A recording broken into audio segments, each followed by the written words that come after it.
Magandang umaga sa inyong lahat mga kabayan at ngayong araw pong ito ay magtutungo tayo sa isa sa ating mga scholar na si Annalyn. Naalala niyo pa po ba siya? So puntahan po natin siya dahil siya po ay nag-aaral na at isa sa mga nakuha nating scholar sa tulong din po ng ating mga sponsor.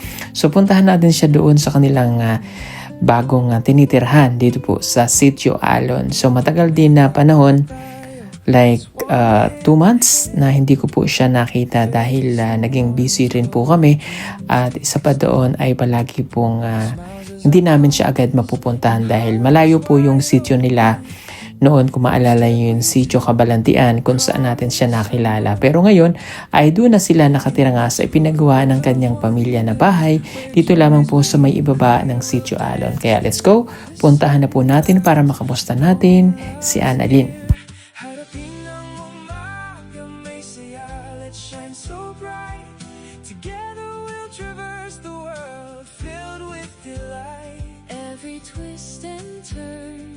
A story to share with laughter all around us. Nothing can compare.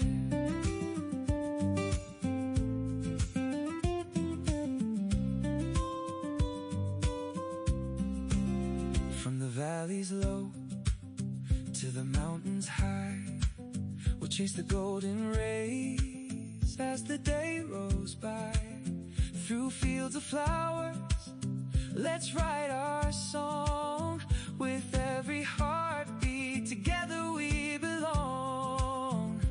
In this world of wonders, where joy is waiting clear, we'll dance through the sunrise, knowing love's near. Harapin ang umagang may saya, let's shine so bright. Together we'll traverse the world, filled with delight. Every twist and turn, a story to share. With laughter all around us, nothing can compare.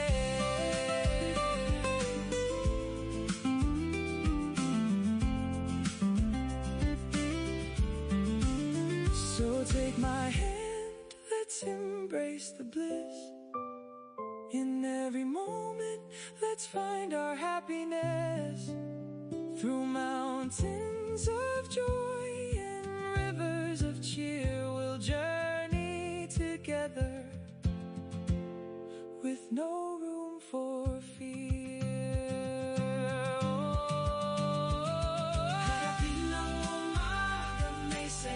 Let's shine so bright.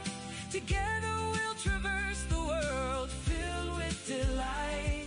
Every twist and turn, a story to share. With laughter all around us, nothing can compare.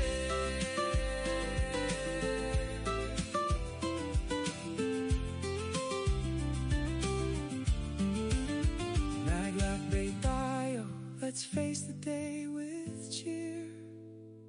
In a world full of joy, together we'll steer.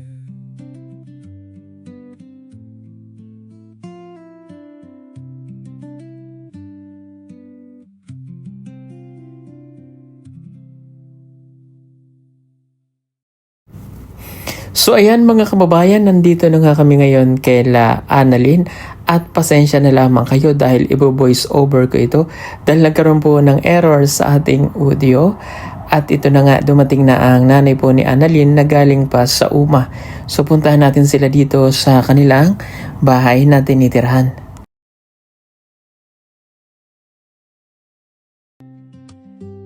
At ayun, medyo mainit ang panahon mga kabayan dito ngayon sa Davao. So dahil nasa itaas tayo ng bundok kaya medyo malapit-lapit tayo sa init ng araw. So ito na nga, ito yung lugar ng tutuluyan ni na Annalyn ngayon. So may mga ilang bahay na naririto pa at siguro sa mga susunod marami na rin tayong bahay na makikita rito kasi doon na sa kalsada. At nagulat ako dito nang bigla kong nakita na may babaeng buntis. Si Annalyn. Kamukhang kamukha ni Annalyn.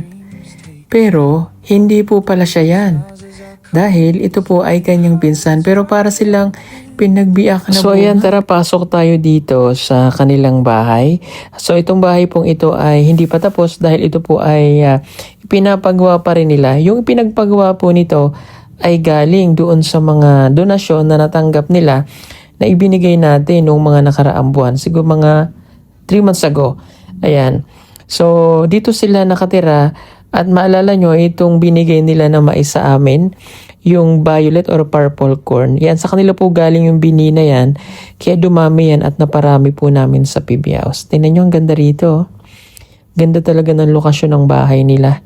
At nga lang, hindi pa natatapos yung kanilang bahay. So, pasok tayo dito sa kanilang bahay. Tingnan natin kung kamusta kaya ang pagtuloy o paninirahan ni na Annalyn dito. Pero alam nyo, may nalaman ako dito. Makikimarites tayo. Alam nyo ba na yung nanay pala ni Annalyn ay mayroong ikaduway? So, yung tatay ni Annalyn, nag-asawa pa pala ng isa. So, ibig sabihin, may pangalawang asawa ang kanyang tatay. Ikaduway, mayroon naman tayo mga na-content na ganyan. So, kaya pala ang problema, hindi daw matapos-tapos itong bahay nila kasi nga may isa pa palang asawa. At alam nyo kung ano ang naging asawa? Minarites lang no? Yung naging asawa pala ng kanyang tatay ay kapatid lamang din ng kanyang nanay. Tita ni Annalyn, yung naging ikalawang asawa. Grabe no?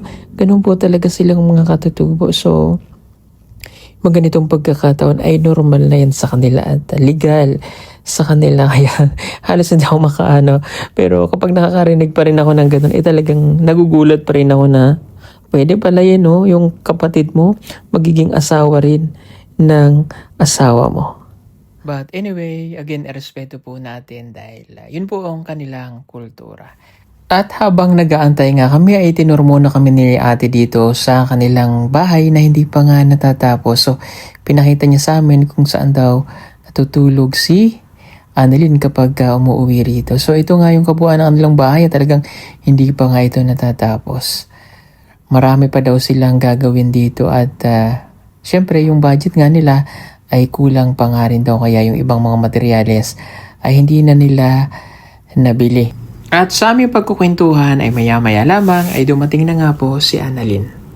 At pagkakakita nga sa amin ni Annalyn ay kaagad itong nag-bless sa amin. Nakakatuwa dahil malaki na ang pinagbago ng batang ito. Nung una namin siyang nakita ay parang neneng-neneng, ngayon ay parang nag-mature na ng konti at binigyan nga pala kami nila dito ng mani na makakain. Ganyan po talaga yung mga katutubo. Napakabait nila. Pero yun na nga, ito nga ipakita ko ulit sa inyo itong kanyang pinsan na talagang kamukhang kamukha niya. Itong buntis, kaya kala ko nga talagang si Annalyn na yung kanina eh. Tingnan nyo po, para talaga silang pinagbiyak na bunga. Magkamukha sila. Sa unang tingin nga makakalain mo na si Annalyn talaga yan. Kaya sabi ko, ano nangyari kay Annalyn? Akala ko talaga siya yung buntis. Tingnan nyo no? Magkamukha silang dalawa. But anyway, so ito na nga at kinamusta ko si Annalyn kung kamusta na ang kanyang pag-aaral. So okay naman daw po siya at excited talaga siya na makapagtapos ng kanyang pag-aaral. So yung dati kasi dito siya sa Sitio Cabalantian nakatira at malayo talaga yung kanyang pinapasukan. Kaya nung nakuha po natin siyang eskola, talagang sinabi ko po sa kanya na dito ka mag-aral sa Sitio Alon para malapit at mabilis ka lamang naming mapupuntahan. At yun nga po yung magandang nangyari dahil ngayon po ay tuloy-tuloy naman ang kanyang pag-aaral. At sabi nga niya sa akin ay masaya siya dahil mayroon na siyang baon, mayroon na siyang nagagamit sa school at yung mga uniform na bago ay nabili din niya. Ganun din niya problema yung pagkain niya kapag siya ay papasok, mayroon na siyang nakukuha na pambili ng ballpen, pambili ng papel at higit sa lahat di na daw po siya nagugutom. So talagang malaking tulong po yung pinapadala ng sponsor po sa kanya. So magtitingko lamang po ako dito sa sponsor po niya na nagpadala po ng tulong para po sa pag-aaral po ni Annalyn. Maraming salamat po kay Sir John Leonard na nagpapadala po ng 5,000 monthly at kay Tita Win Wonderlust na 2,000 pesos. Sobrang napakalaking tulong po para po kay Annalyn yung 7,000 a month na meron po siyang natatanggap. Sobrang napakalaking tulong po nito para sa kanyang pag-aaral. Kaya tingnan nyo si Annalyn ngayon. Ang ganda ng kanyang ngiti. Talagang, alam niyo po habang kausap ko, sayang nga po dahil nasira lang yung audio natin. Habang kausap po siya dati, mahihain siya na halos parang ayaw magsalita. Pero ngayon, madaldal na po siya, di na po siya nahiya. Kaya nga sabi ko sa kanya, magpatuloy lamang po siya sa kanyang pag-aaral para matupad niya yung kanyang mga pangarap. Kasi ang pangarap po niya ay maging guro o teacher po. At sa ganitong pagkakataon ay naalala ko po si Mia sa kanya. Pero tingnan niyo naman po si Mia ngayon. Laki-laki na, matured na po yung isip, dalaga na. At next year ay college na po siya. At alam kong malayo pa yung lalakbayin ng mga bata. Pero masaya po ako para sa kanila po. Lalo na po sa mga katutubong katulad po nila na walang-wala. Na nabibigyan natin ng pagkakataon na makapag-aral. Kaya ganoon na lamang po yung advocacy namin na yung mga bata, ng mga batang katutubo ay makapagtapos ng pag-aral. Pero syempre, kaakibat pa rin po niyan yung marami pang mga pagsubok, responsibilidad, at napakarami katulad nga po ng mga nangyayari sa mga scholar natin. Minsan talagang hindi po naiwasan ay naliligaw ng landas o nagiging matigas ang ulo. Mas pinipili nila yung mga bagay na panandali ang makakapagpaligaya sa kanila. So sana ay hindi matulad si Annalyn sa mga kabataan na alam niyo naman po na sa mga nangyayari ngayon. At syempre, lalo na po dito sa mga katutubo at nangyari na nga po yan kay na Madeline, kay Laninita. So sobrang hirap na rin po sa amin. Sa totoo lang talaga nakaka-stress po. But kailangan po natin isipin pa rin na hindi naman lahat ganun. Kaya tuloy lang tayo sa pagtulong. Tuloy lang tayo sa mga batang may pangarap para makapagtapos po sila ng kanilang pag-aaral. At ang pangarap po kay Annalyn ay yun nga makapagtapos po siya ng kanyang pag-aaral dahil ito lamang talaga yung pag-asa niya para sa kanyang pamilya na mabago po yung buhay. At yun na nga, ibigay na po natin itong padala po nating sponsor kay na Tito John Leonard at kay Ate Win Vanderlas. Maraming pong salamat. God bless po sa inyo.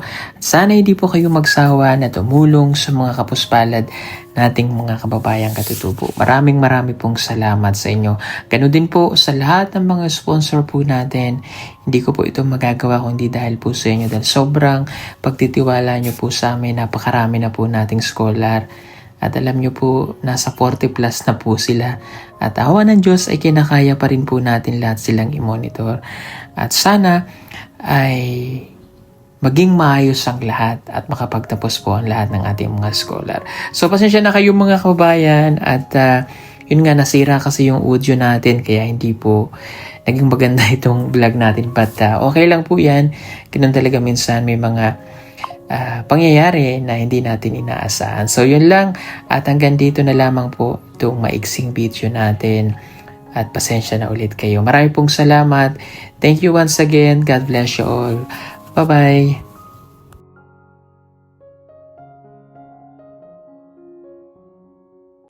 Sa panahon ngayon, napakamahal na ng kuryente kaya kailangan mo nang magtipid pero wag ka mag-alala, meron tayong magagamit para dyan. Hindi naapektuhan ang bill ng kuryente. Gumamit ka ng solar tulad na lamang itong aming floodlights na 200 watts. Tunay na maasahan, matibay at hindi ka iiwanan. Hindi katulad ng iba na madaling masira.